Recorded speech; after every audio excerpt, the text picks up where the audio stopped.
వాళ్ళని చెప్పేసి చేస్తే అలుగుతో చేస్తే 108 ఎకరాల ఫీల్డ్ ఉంటుంది. ఇవన్నీ చెక్ చేస్తాం ఇవన్నీ ఎవరు భూములు పోతున్నాయి అంత టెన్షన్ ఏం లేదు. అట్లా ఎవరు మనం కనుక రేపు ప్రశ్నించవచ్చు, కోర్టుకి వెళ్ళవచ్చు. ఎవరైనా అడిగితే కనుక మేము ఆధారాలు మొత్తం ఎలా చేసామనేది కూడా చూపిస్తాం.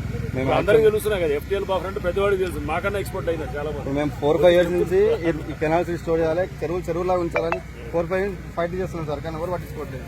ఇది ఇచ్చినారు, ఇది చెరువు ఇదంతా ఇదే ఉంది. ఇదంతా ఈ సర్వే నెంబర్ ఇట్లా పోతుంది. ఈ ఖాళీ వాటర్ మీద అడ్వాంటేజ్ తీసుకొని దీని మీద క్లీన్ చేసుకొని 11 మంది కేసులు. ఈ బాట ఇది గుంటూరు ప్రాబ్లం. గుంటూరులో కూడా ఇట్లానే ఆ బండ్ల వాట అనేది వర్షం లేనప్పుడు బండ్ల వాట అక్కడి తోకుంటూ రావాలన్నమాట.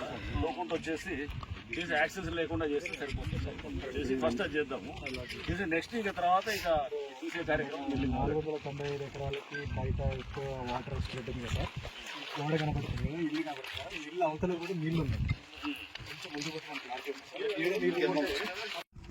అటు బస్సులు అదంతా లెగిసిపోతాయి, మొత్తం ఐదు మునిగిపోతాయి అనమాట. అది జరుగుతుంది. ఎందుకంటే ఇక్కడ హైట్ లేపినారు కదా, హైట్ లేపని అన్ని ఆడున్నాయి. అటు నీళ్ళంతా అట్టు కొట్టేస్తాం.